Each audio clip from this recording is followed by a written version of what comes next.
Thank you for joining us this evening as we explore the life and work of the legendary Vali Myers.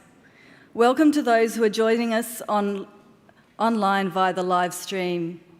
Welcome to Vali's family. What a fantastic way to kick off this exciting event. It's wonderful to have Vardos here tonight. They were a favourite of Vali's and played in a studio in the Nicholas Building in Swanston Street, Melbourne. Let's have another big round of applause for Vardos.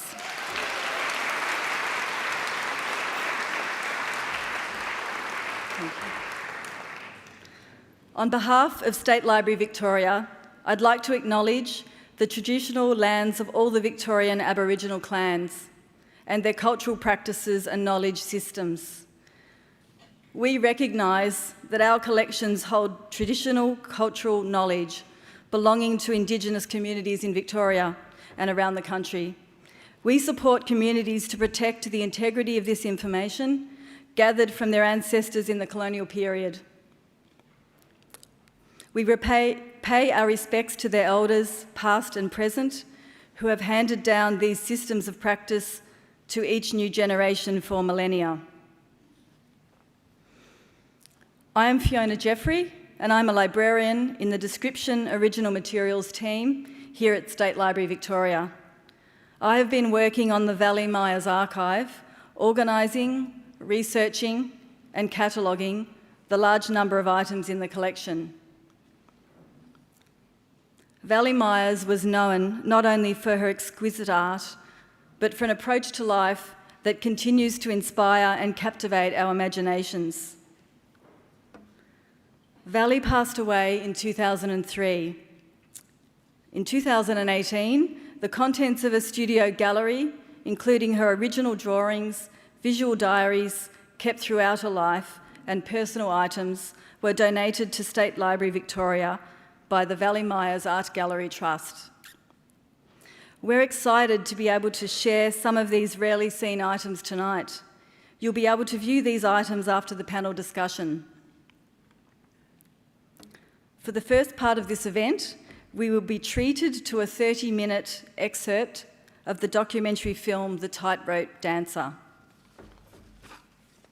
Following the film, I will be joined by the filmmaker Ruth Cullen and Dr. Tracy Spinks, art historian, to discuss Vali's life and work. Before we start the film screening, a few quick housekeeping notes. Please switch your mobile phones to silent. You'll find the toilets back out into Hanson Hall the way you came in and to the right.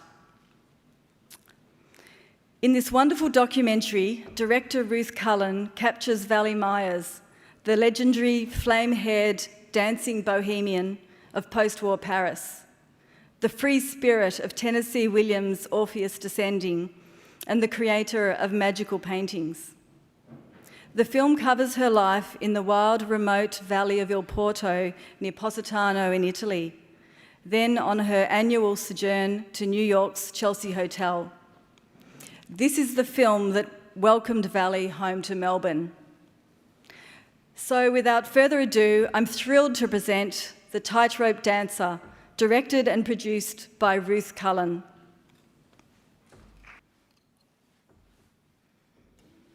Now, we're very fortunate to be joined by two fabulous guest speakers for the panel discussion. Ruth Cullen is a filmmaker known for her bold subject choices and fearless, empathetic character portrayals. Her films, The Tightrope Dancer and The Painted Lady, which she produced, directed and wrote about artist and adventurer Vali Myers, were released to widespread acclaim, including National Theatre releases. The Tightrope Dancer was nominated for an AFI Award for Best Documentary 1990.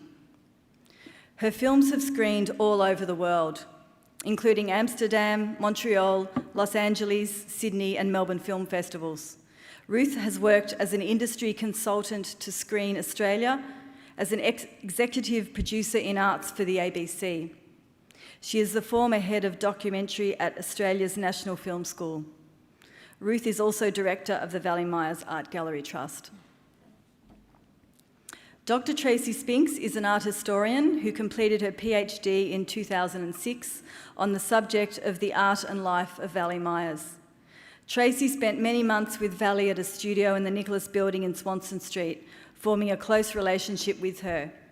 In 2013, she curated a major retrospective touring exhibition of Vali's work for La Trobe University Museum of Art that toured Victoria and New South Wales. Named after one of Vali's drawings, Between the Dusk and Dawn. This was a highly significant exhibition, bringing together some 60 original artworks from both national and private international collections for the first time.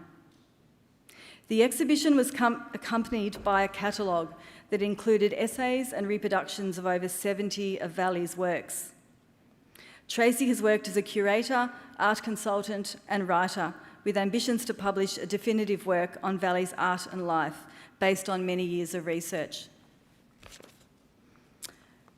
Ruth and Tracy, welcome to the stage.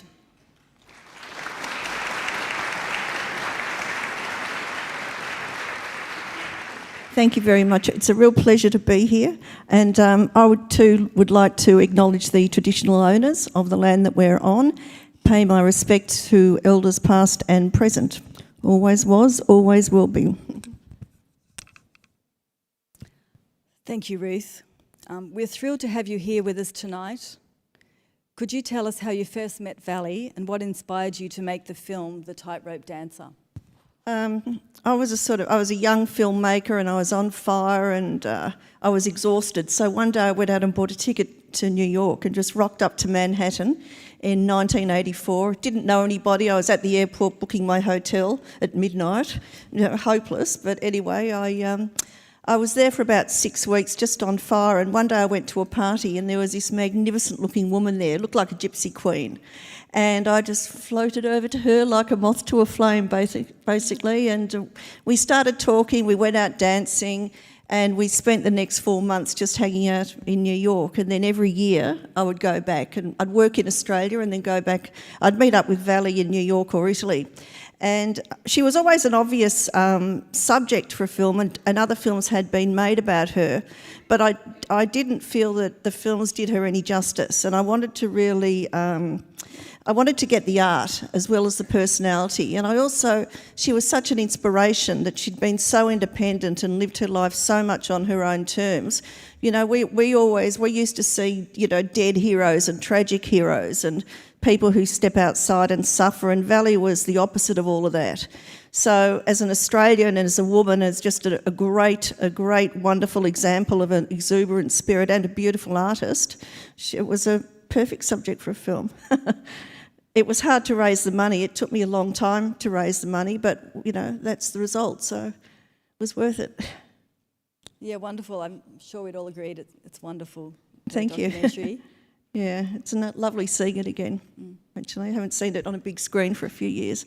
The film's an hour long. You've seen the first 20 minutes, so it was a time consideration. Thank you very much, Ruth. Tracy, thank you for joining us tonight. We're thrilled to have you on the panel. Could you tell us what inspired you to write a PhD on Vali's art and life? Yeah, what was I thinking? Actually, I had started another topic. Vali just seemed to keep popping up. I blame Ruth. I did see the film. But then there was a presence about Vali because she used to go to the Camberwell Market. When she came back to Australia in 1993, she had an exhibition that I attended. And then at one point she ended up down in Barwon Heads, and a family friend was painting her portrait for the Doug Moran Prize.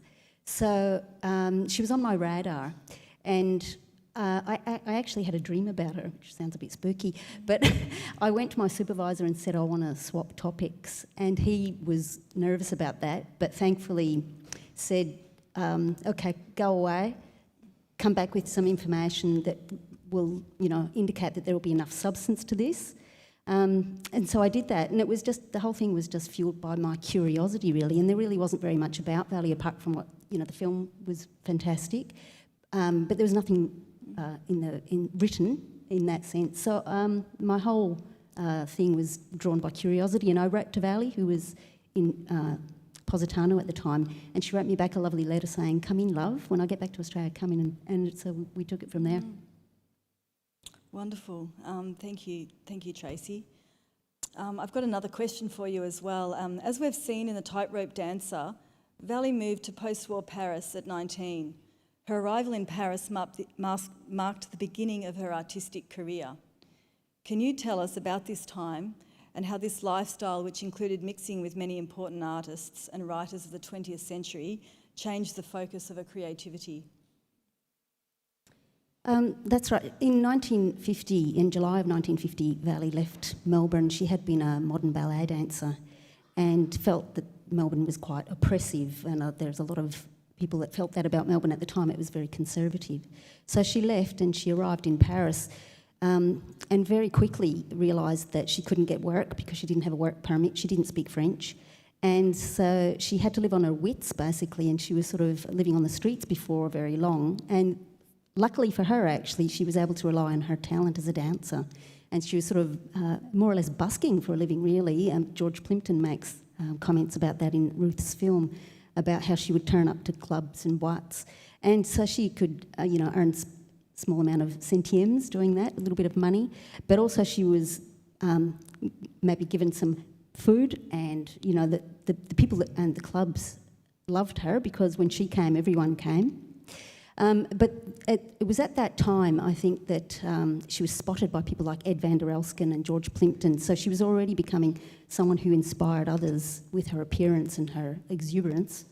But for Vali herself, she, at that stage, started to do things like getting to drawing for the first time. She was meeting artists like Ernst Fuchs, who went on to become a fantastic realist. So she was looking at other people's artwork, but not influenced by them specifically. But she left Paris at the beginning of 1952. She was deported, actually, because she didn't have a visa. And she ended up travelling to Vienna and spent the next 3 years travelling around Europe and Britain. She married in 1955, Rudy Rappold, and when she returned to Paris in 1955, that's when she went through that phase where she was addicted to the opium. And that was important in terms of her artistic and creative progress, because she spent a lot of time in a hotel, quite reclusive, reading a lot of literature, and we see these things come up in her art time and time again. So she had this kind of very... a phase of deep reflection, I think, about who she was and what she was doing, and she was making all these connections and affinities with writers, poets and the like. That's wonderful, thank you.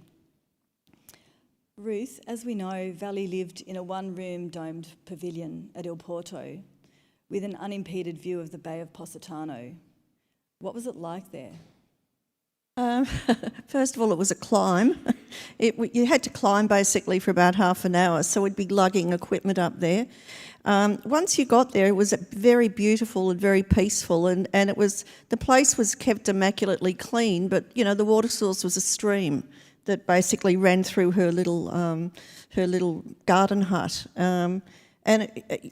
you never felt like you were slumming or deprived or anything. It was just very beautiful and very simple. And very, very close to the elements, which is how she liked it. The cooking was done on a fire, as you saw. It was a climb. The water came from the stream. They didn't grow their own vegetables. Gianni got everything down in the village. He'd carry it up. It was, yeah. No, it was quite, you really felt like you were in another world, and you had to climb high, so it was, a good half an hour climb every day. Some of it was safe, some of it was very unsafe. But anyway, that's what it was, yeah. Fascinating, thank you. Tracy, I would like to ask you more about Vali's drawings. In the film, Vali says, "You can't get away from pain and suffering, and from that you make something beautiful." Can you tell us more about her drawings? Like, what were the themes and the subjects, and how did they develop at Il Porto? I think by the time that Vali got to Il Porto, she describes herself as being sort of depleted and weakened and things like this. I think it's perhaps important to point out that with regard to Vali's art, there was no separation between her art and her life. Her artwork is a reflection of who she was. Most of her works are self-referential. If it wasn't her, an image that she was using, she was including in the artworks symbols of her animals and her preoccupations, and even examples of what books she might have been reading. So the drawings are a sort of a reflection of like a dialogue with the self in that sense. So they're very symbolic. By the time she gets to Positano, she has for the first time a sort of a greater sense of security, and she's got a home for the first time. So she had been living this itinerant lifestyle, but all of a sudden she has the space and the time to draw, and this means a lot because it means that she can collect books and create a library. And she also was able to sort of increase the amount of art supplies that she used. So for the first time we get colour. So 1966 she uses colour for the first time. And the thematic and the themes of her work are, as she was saying, all around pain and suffering. So you get motifs like hounds chasing after the fox, or the whale, the harpooned whale. And she's always making reference to the idea of suffering, pain and suffering. They're quite archetypal concepts. Things, other things that were very influential for her when she got to El Porto were just the mythology of the area that she was living in. So there's a lot of references to the Madonna and things like that. But for all her references for pain and suffering, she was, and anyone who knew her would say this, one of the most exuberant sort of beings that you could meet, and also one of the most authentic. So pain and suffering was a way to authenticity. It wasn't, a depressive kind of outlook on life or anything, was it? It was a life-affirming part, and I think she felt that people tried to always evade something that was too dark or too confronting. So, it was tied very much within this very buoyant, positive outlook that she had on life too. But she never really shied away from the downs, she really... I think the other thing about the drawing was the nature, her method, which was very, very slow, and she built up the surface of the drawing. It was quite meditative in its creation. So I think that was, in that sense, quite good for her too. And that sort of, so when she talks about the drawing as being my medicine, if I don't draw, I get unwell, it's that association with, it's what sort of calms, quietens, that opportunity for deep reflection, if you like. That's right. No, you're absolutely right. And I think that thing, when you meet her, I thought her art would have been big, gestural colour, oil-based and everything else. But it was actually, as a filmmaker, that was the part that I really had to draw her out on, because she didn't like talking about her work. It was very, very difficult. That's where she really cut herself open and revealed herself. And it was all there for people that took the time to look for it, basically. But... And then the other aspect of that was because of the way she created the work, and because of it being so personal at one level, she was very loath to part with them.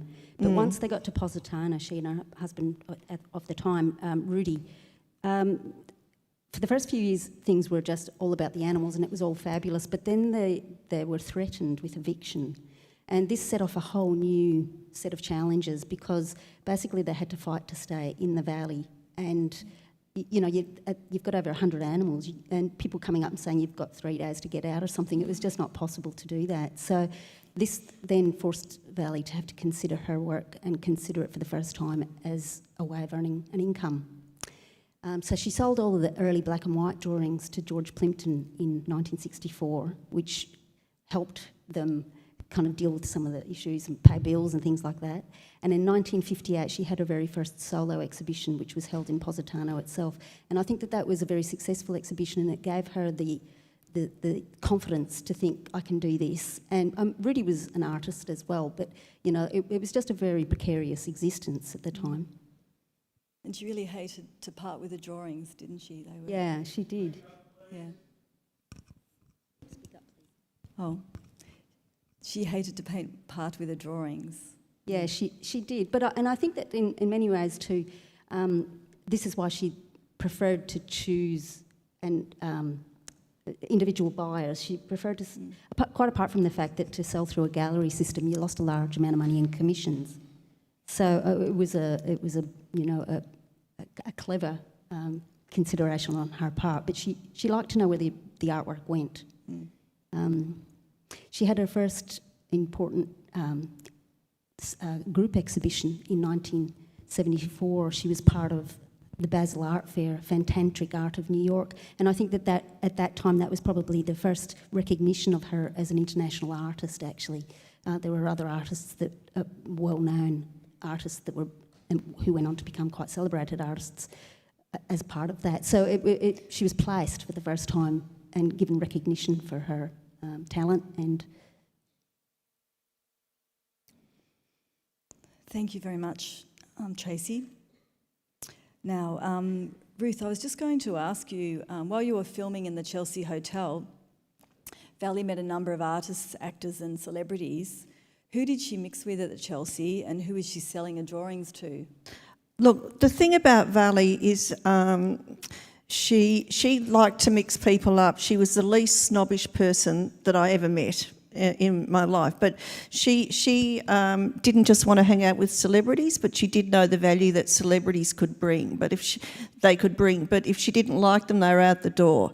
And in a lot of ways, she really preferred the company of people who weren't celebrities in a lot of ways. So, I mean, you saw in that film there was Debbie Harry and Chris Stein. They used to come around a lot. Some of the people in there, there was Cheng Ho Cheng, an artist, was there. There was always a mixture of people coming through.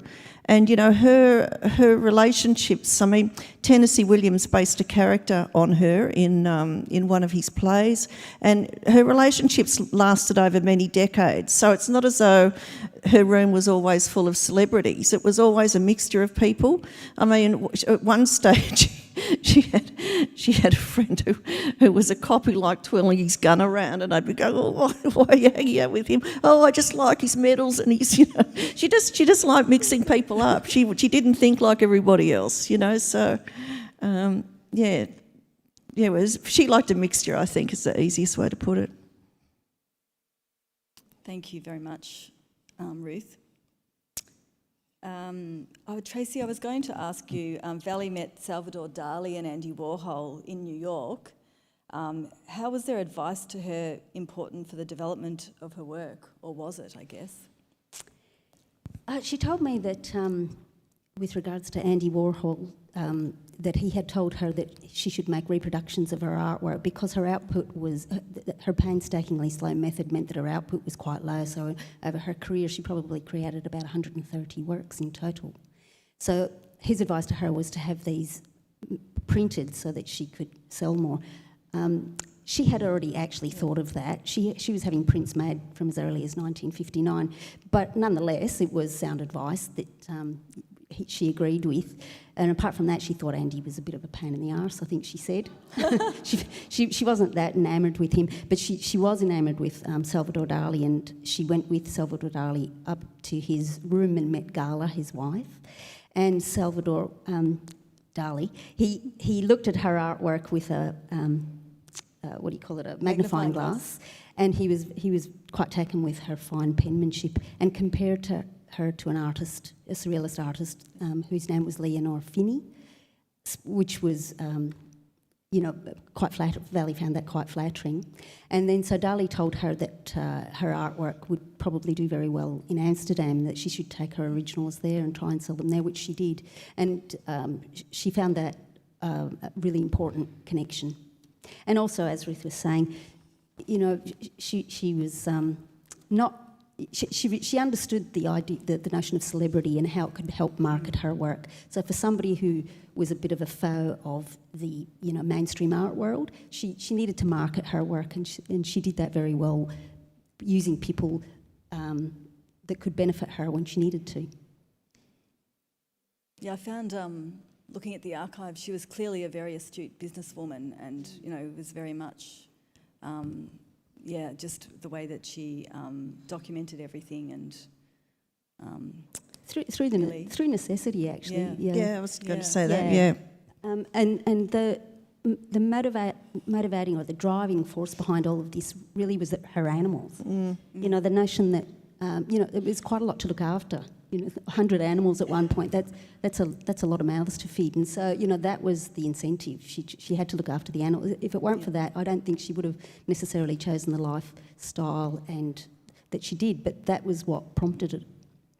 Gianni needed to stay there and take care of them, and that was a full-time job. So, she never, she didn't even think about getting grants or anything like that. She lived totally off her sales. So that puts a lot of pressure on someone. Yeah, that's right. Now, Ruth, I was going to ask you, Vali made a triumphant return to Australia in 1993 after 43 years away. She wrote in a diary, "I do adore it here. I haven't felt so good in years. It seems I've become a legend in the meantime. I've become impatient with the cramped feeling of Europe and the same in New York. I feel like a bird that has spread its wings." She credits your film, The Tightrope Dancer, for the recognition she received on the streets. Ruth, how important for Vali was a return to Melbourne? Oh, look, I was actually really surprised. I think it was huge. She hadn't been back for, it was over 40 years. And so the Melbourne she came back to was very different to the one she left, but it was much more than that. There's a scene in Tightrope Dancer where we talk about her going back to Australia, and I said to her, look, you'll buzz in, you'll create a great scene around you and then you'll nick off again, which is what I thought would happen. Well, that wasn't the case. She really came back to Melbourne and thought, I've come home. And she had a beautiful studio in the Nicholas building, and there was a real contentment to her. And I knew when Vali was, because I knew her so well, I knew when she was really, speaking from the heart, and Melbourne was huge for her. So what happened was she stopped going back to New York. She did a bit of travelling around here, but the pauses between Melbourne and the Valley got longer and longer. So she would never have given the Valley up, but she ended up spending most of her time here and just going, and Gianni stayed in the Valley with the animals. So it was really, really significant for her, and really great to see. She was really happy, and she had a beautiful studio that she could work in the Nicholas building, which I hope is still going. The building, I mean. Thanks so much, Ruth. Tracy, how would you describe Vali Myers' legacy? Look, from her earliest years in Paris, she was influencing, I don't like the word muse, but she was acting as a muse for other creative types. And I think that continued on throughout her life. And I think that now that the archives with the library and accessible to people in a way that perhaps her artworks and diaries haven't been in the past, I think that she will continue to inspire, and she does continue to inspire. There are projects going on in and around Valley all the time. So I think she will continue to do that. She's, as an Australian artist, she hasn't had the recognition that she probably has deserved. And partly that's because of the fact that she wasn't here and none of her artworks exist in public collections. But I can feel that the tide is slowly changing, and she's still got quite a lot to contribute, I think. I mean, the fact that, there have been several documentaries made about her, people do cite her. I mean, and I mentioned Tennessee Williams earlier on. He based one of his characters on her, but I just wanted to read something. It's the very end of the play, and Vali had kind of earmarked this because I think it's a really good metaphor for the whole collection and everything that's here at the library, which we are so glad that it's here, I must say. Thank you very much. And it's been beautifully looked after and catalogued. We're really happy. But this thing I just thought was so perfect for Vali. Wild things leave skins behind them. They leave clean skins and teeth and white bones behind them. And these are tokens passed from one to another so that the fugitive kind can always follow their kind. And that's from Carol, the character that Tennessee Williams based Vali on, which is just beautiful. Yeah.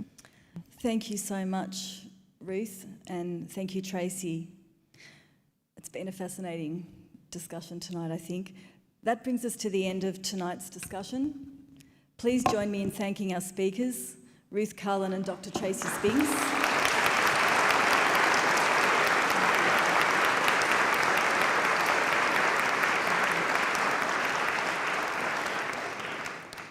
Thank you for sharing your wonderful insights into the life and art of the extraordinary Vali Myers. This event is part of a quarterly series of programs that gives you a glimpse of what we are collecting at the State Library and why. Our next Windows on Collections event in February will explore the library's Modern Maps collection. You'll be able to find more details about this event via our website at www.slv.vic.gov.au. Now that the formal part of the evening has concluded, we invite you to stay for the next 15 minutes to view Vali's rarely seen visual diaries, her artworks and other items from the archive, and chat with our friendly collection staff, including my colleague Savina, who has rehoused the archive. If you've been inspired tonight, I'm excited to announce that 5 of Vali's drawings are now digitised and can be viewed online via the finding aid for the Vali Myers archive, as well as all of the drawings held in the archive and a selection of photographs, a total of 95 items. We're in the process of digitising more of Vali's diaries, so additional digitised content will be uploaded over coming months. The current issue of the library's La Trobe Journal, which can be purchased at Readings Bookshop, features an article on Vali Myers' life and work. Thank you very much for joining us tonight at State Library Victoria. Could I just say one quick plug for the Trust? We have a website, valimyerstrust.com. There are several books and works in the offing, and wherever possible, we put details of them on the Trust. So if you ever want to see what's going on, that's a really good thing just to keep looking into, to see what's happening. Terrific. Thanks so much, Ruth. Thank you.